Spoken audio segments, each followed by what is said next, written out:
महाराज जी, कई योगी हैं जो भूखे प्यासे रहते हैं और अपनी भूख प्यास को नियंत्रित करते हैं, अर्थात उन्हें अन्नमय कोश की उपयोगिता नहीं होती, केवल प्राण ऊर्जा द्वारा ही देह संचालित करते हैं। अभी मेडिकल साइंस अन्नमय कोश पर ही मुख्यतः काम कर रही है। मेरा प्रश्न है कि महाराज जी, मैं एक एमबीबीएस विद्यार्थी के नाते आगे प्राण विज्ञान जो उपनिषदों में बताया गया है उस पर शोध करना चाहता हूं। महाराज जी, उसके लिए मुझे किस प्रकार की साधना करनी होगी? हमारे लिए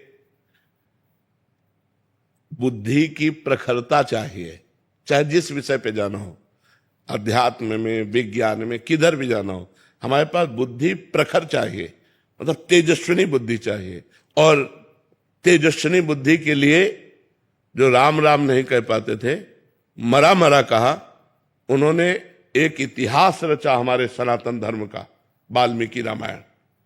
इससे बड़ी तेजस्विनी बुद्धि का उदाहरण क्या हो सकता है कि जो व्यक्ति राम राम नहीं कह पाता था, वो राम चरित्र को संस्कृत में लिखा, संस्कृत भाषा में वाल्मीकि रामायण की रचना की।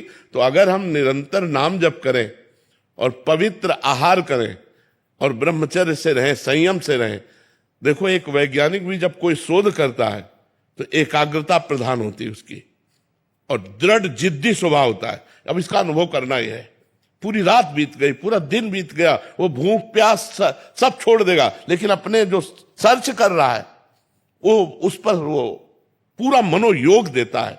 यदि हम मनोयोग दे पाए और नाम जप करें, पवित्र आहार करें, तो हम शास्त्र और विज्ञान जिधर भी जाना चाहेंगे हम बड़े जोर से चले जाएंगे, क्योंकि हमारे पास प्रखर बुद्धि है, पवित्र बुद्धि है।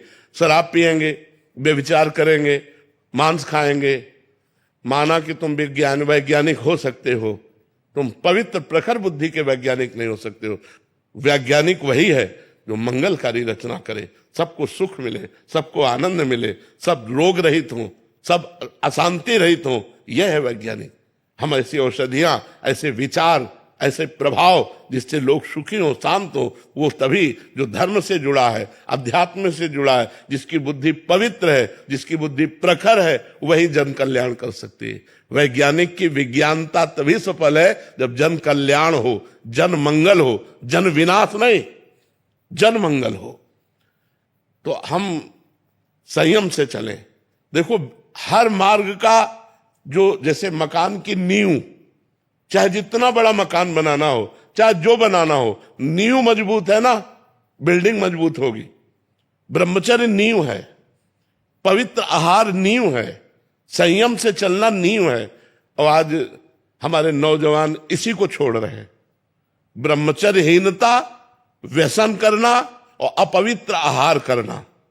अपवित्र आहार, होटलों का भोजन करना, मांस मदिरा आदि का सेवन करना। भैया, चाहे जो उन्नति कर लो, परिणाम विनाशी ही होगा, क्योंकि आचरण सही नहीं है। इसलिए प्रखर बुद्धि के लिए हमें नाम जप चाहिए, पवित्र और सूक्ष्म आहार चाहिए और ब्रह्मचर्य चाहिए। अगर ये है तो आप जिस मार्ग में जाना चाहोगे, चाहे जिस शोध में जाना चाहो, आप उसी में पहुंच जाएंगे। और जैसे योगी जन जो आहार नहीं करते हैं, प्राणवायु को सूक्ष्म कर लेते हैं। प्राण ही स्थूल होते हैं तो उनको विशेष आहार चाहिए। वो प्राणवायु को सूक्ष्म कर लेते हैं तो जल से काम चल जाता है, वायु से काम चल जाता है। जितना प्राण सूक्ष्म होंगे उतने उनको अल्प आहार चाहिए, और अल्प आहार से वो उच्च सामर्थ्य वाले बन जाते हैं। आकाश में उड़ने लग, योग की सिद्धियां हैं। आकाश में उड़ जाना, कई रूपों में विभाजित हो जाना, पत्थर में भी प्रवेश कर जाना, दूसरे की बात सुन लेना। जितना प्राण सूक्ष्म होते जाएंगे उतना ही वो महान होता चला जाएगा। तो प्राण भगवत स्वरूप हैं। अब जो साधना करे, जिस कोटि की साधना करे, और जिसने भगवान को अपना प्राण मान लिया, वो सबसे ऊपर हो गया। जिसको प्राणनाथ भगवान बन गए, वो सब योगियों से ऊपर हो गया।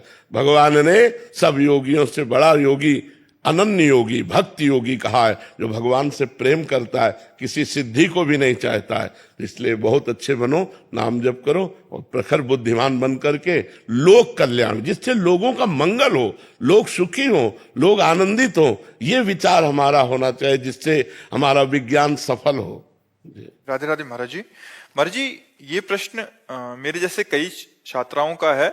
जब हम पूरी लगन, मेहनत और ईमानदारी से पढ़ाई करते हैं, फिर भी बार बार असफलता मिलती है, उस स्थिति में मन में अवसाद और शरीर एक हमें विषय थोड़ा सा जानकारी आपसे चाहिए, जिसका भी प्रश्न हो।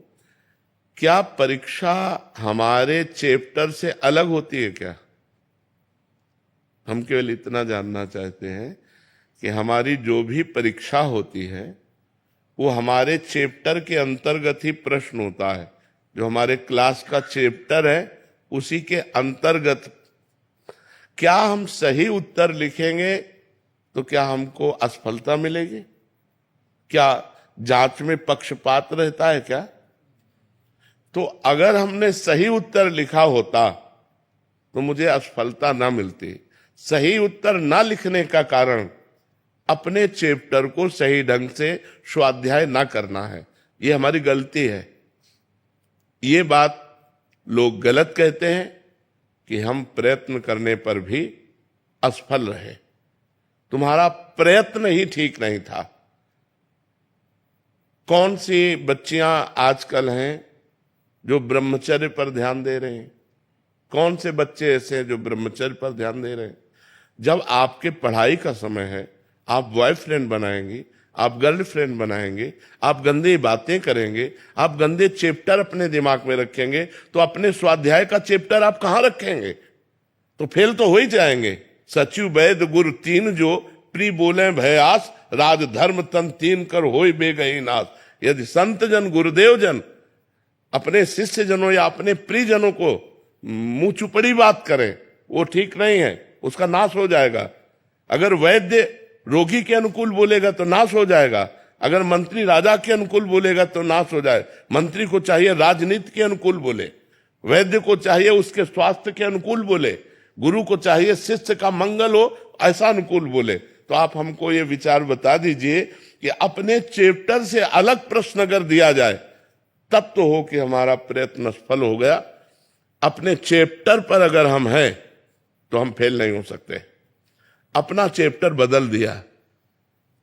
एक 17 साल की बच्ची यहां बैठे हुए कह रही थी मैं शराब पीती हूं, मैं सिगरेट पीती हूं, यहीं बैठ के बोली थी। तो उससे मुझे लगता है अनुमान, जब प्रायः हम बच्चों और बच्चियों से बात करते हैं, कि शायद ऐसी कोई बच्ची होगी जिसके बॉयफ्रेंड ना हो, शायद ऐसा कोई बच्चा होगा जिसके गर्लफ्रेंड ना हो। नहीं तो प्रायः इस गंदगी में बह रहे हैं बच्चे। अब जब तुमने इंद्रियों की विलासिता स्वीकार कर ली, व्यसन स्वीकार कर लिया, तो विद्या अध्ययन कर पाओगे?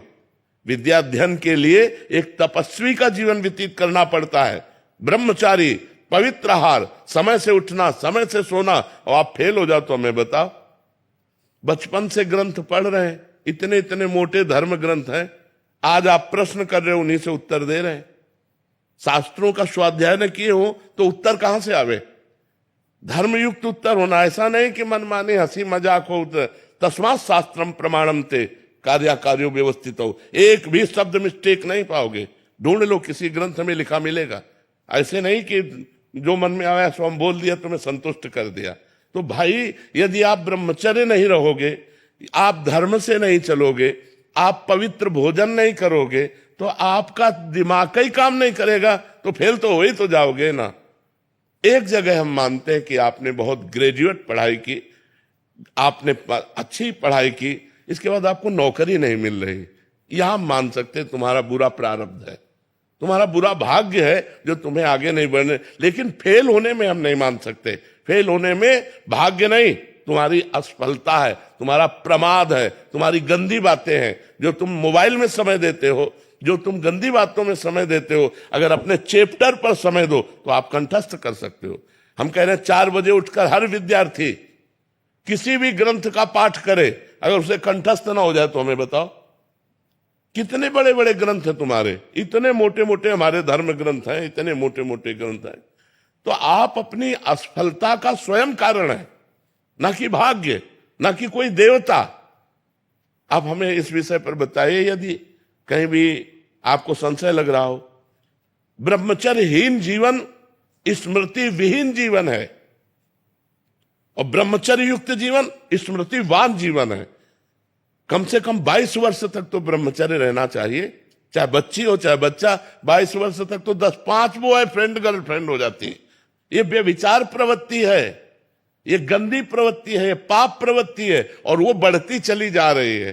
तो ऐसे ही दसियों बच्चों से जब या बच्चियों से संपर्क होता है तो अपनी पत्नी या पति पे प्यार नहीं होता, वो गलत धर्म से बाहर वो अपना जीवन व्यतीत करते हैं। इसलिए हमारी प्रार्थना है, हम असफलता को सफलता में बदलने के लिए मनुष्य जीवन प्राप्त किया है, पर संयम, तपस्या, व्रत, नियम, इनके द्वारा हम अपने आए हुए बुरे प्रारब्ध पर आक्रमण करके हम विजय प्राप्त। आज ये सब कहाँ रह गया है?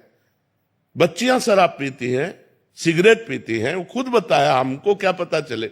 अब बोलो नए नए बच्चे बच्चियां एक क्लब जाना है, गंदी बातें करना। अब ये कैसे? पढ़ाई का समय है इस समय, 20-22 वर्ष तक आप ब्रह्मचर्य रहकर पढ़िए, और यदि आपको कोई परास्त कर दे तो हमें बताइए।